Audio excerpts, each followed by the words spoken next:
एक बार हमारी माता लक्ष्मी जी, श्री हरि प्रभु जी हमारे बैठे हुए थे शेषनाग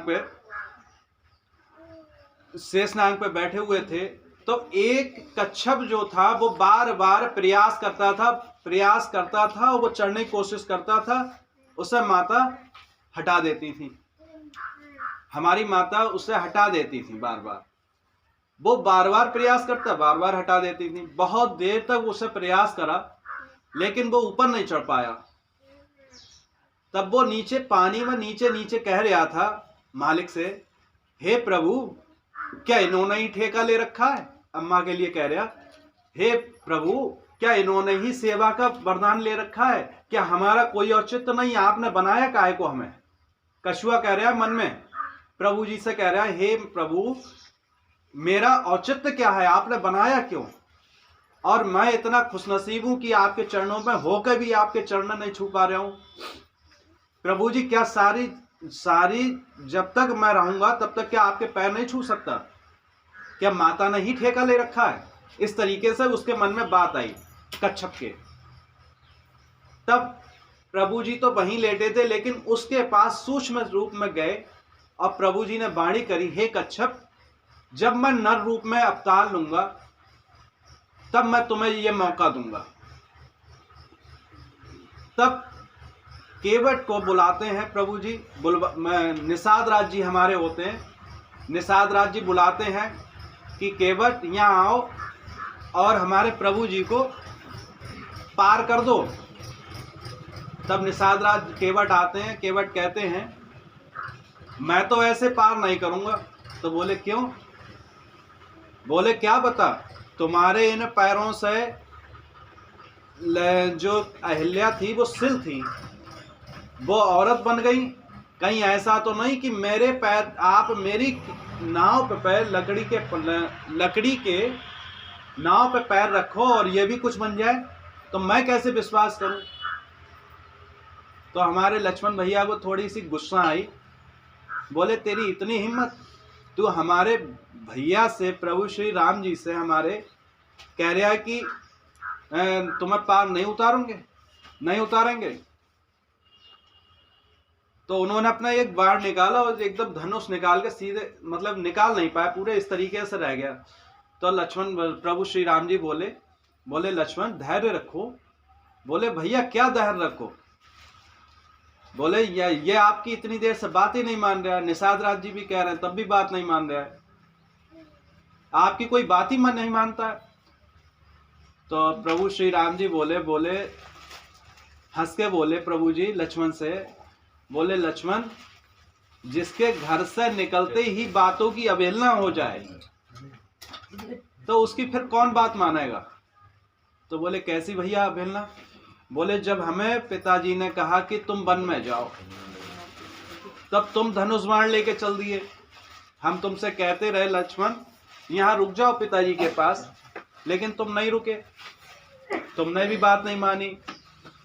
हमने सीता से कही, सीते तुम रुक जाओ, तो उन्होंने बात नहीं मानी। अब ये केवट बात नहीं मान रहा है, तो इसमें कौन सी बड़ी बात है? इसे भी कर लेने दो मन की बात। लक्ष्मण जी शांत हो गए। केवट हमारे बोले प्रभु जी, अब ऐसा करो, आप चरण धुलवाई लो आप। तो हमारे प्रभु श्री राम जी ने बोले, ठीक है, नहीं मानते, चलो।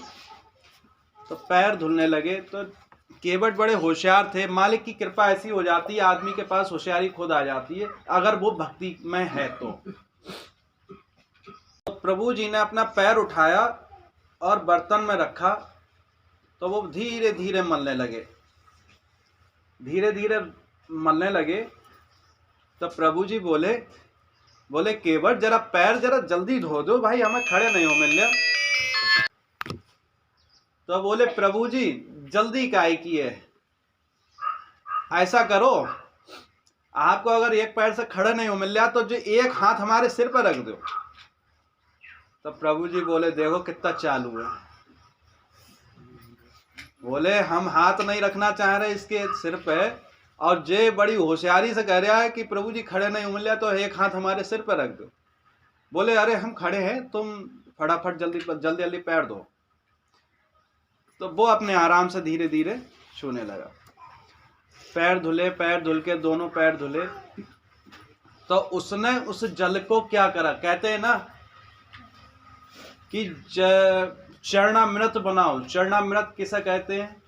चरणामृत बनता है या तो गुरु के चरणों से निकले हुए धोए हुए पानी से, या बनता है प्रभु जी के जो तावे की मूर्ति होती हैं, तावे की, उनको स्नान करा के, है ना, इनसे चरणामृत बनता है।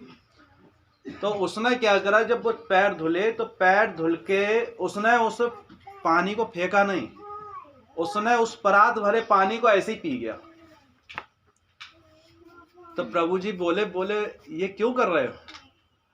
तो बोले प्रभु जी बड़ी मुश्किल से आपके चरणामृत मिले, अमृत मिला है हमें, हम ये कैसे छोड़ दें? तो प्रभु जी मंद मंद मुस्काने लगे, बोले केवट अब तो चलो, अब तो पार कर दो। तो बोले ठीक है प्रभु जी बैठो। तो उन्होंने बिठाला। तो नदी की चौड़ाई जो थी बहुत कम थी, लेकिन उन्होंने सोचा केवट जी ने कि यार ये तो चौड़ाई बहुत कम है, इसको हम सीधे सीधे पार करेंगे तो 2 मिनट में पार हो जाएंगे और प्रभु जी हमें मिलेंगे नहीं। तो उसने क्या काम करा, नाव को लगा के धीरे धीरे तिरछी तिरछी ले जा रहा था बड़ी। तब प्रभु जी बोले केवट किनारा तो सामने है, तुम इधर इतनी दूरी पर क्यों ले जा रहे हैं? बोले प्रभु जी बड़ी मुश्किल से आप मिले हो, और आप मिले हो, माता मिली, भैया मिले हैं, अब आपको उतारने के बाद तो हम फिर वैसे ही हो जाएंगे। जितनी देर हम आपके साथ रह सकें उतनी कम है हमारे लिए। तब बोले केवट तुम धन्य हो, तुमने अपनी बुद्धि भी लगाई और तुमने हमसे वर भी मांगा और कुछ नहीं मांगा, सब कुछ ले लिया तुमने। तब वो उनको बहुत लंबाई से घुमाते हुए ले गए, पार उतारा। पार उतार के बोले कि माता की तरफ इशारा करा। तो उन्होंने अपनी अंगूठी निकाली, अंगूठी निकाल के उन्हें दी केवट को। प्रभु जी ने केवट को दी। तो केवट बोले प्रभु जी तुम आए तो हम पार लगाए, हम आए तब तुम पार लगाए, जब आप आए तो हमने अपनी नैया से पार लगा दिया। उसी तरीके से जब आपके दरबार में हम पहुंचे, आपके धाम में हम पहुंचे, तो हमारा उद्धार कर देना, बस ये अंगूठी नहीं चाहिए हमें। तब रोते हुए उन्होंने विदाई दी थी। ऐसे ही भाव हम लोगों के होने चाहिए, निस्वार्थ भाव से।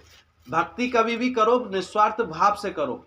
आज कोई बीमार है, आज कोई कलेश है, तो ये चीजें तो जीवन है तब तक चलेंगी, लेकिन आप प्रेम करो मालिक से, भले ही हमसे रिश्ता रहे ना रहे, लेकिन प्रभु जी से रिश्ता आज भी आपका है, कल भी है और परसों भी रहेगा। भक्ति करो, कुछ भी करो। और एक चीज और बहुत विशेष तौर से ध्यान रखना चाहिए, कभी भी अपने गुरु से छल नहीं करना चाहिए। गुरु बनाने का अधिकार आपका है, लेकिन छलने का अधिकार आपका नहीं है। आप अगर उससे झूठ भी बोल रहे हो तो समझ लो मुसीबत को दावत दे रहे हो।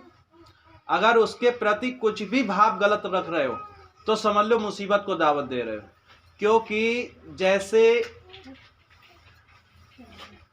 मालिक ने गुरु बनाया है, गुरु बिठाला है, तो गुरु वो अपनी इच्छा से नहीं बना, प्रभु जी ने बनाया है तो वो बना है, तो वो बैठा है वहां पे। सिद्धि वाला आदमी सिद्धि करता है, उसे पता होती है हमारे पास सिद्धि है, लेकिन हमें भाई नहीं मालूम सिद्धि है या क्या है। लेकिन हाँ ये जरूर मालूम है, जो आंसर जो भी निकला है वो सही होएगा, वो उतनी ही बात निकलेगी जितनी है उसके पास। तो इसलिए उसका अनादर नहीं करना चाहिए। यहाँ पे हमारी एक सत्संगी बैठी हुई है,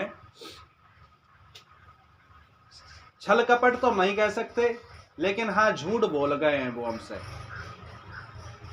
वो झूठ बोले हैं हमसे।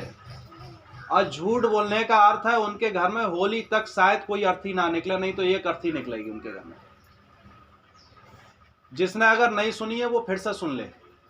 जो सत्संगी हमसे एक झूठ बोला है, एक सत्संगी हमारा, और उसका अभी अभी विपत्तियां उसकी कटी हैं, और वो हमसे ही झूठ बोलना शुरू करा है उसने। शायद ही अर्थी नहीं निकलेगी, नहीं तो उसके घर में होली तक एक अर्थी निकलेगी। ये हम नहीं कह रहे हैं, ये उसका झूठ कह रहा है।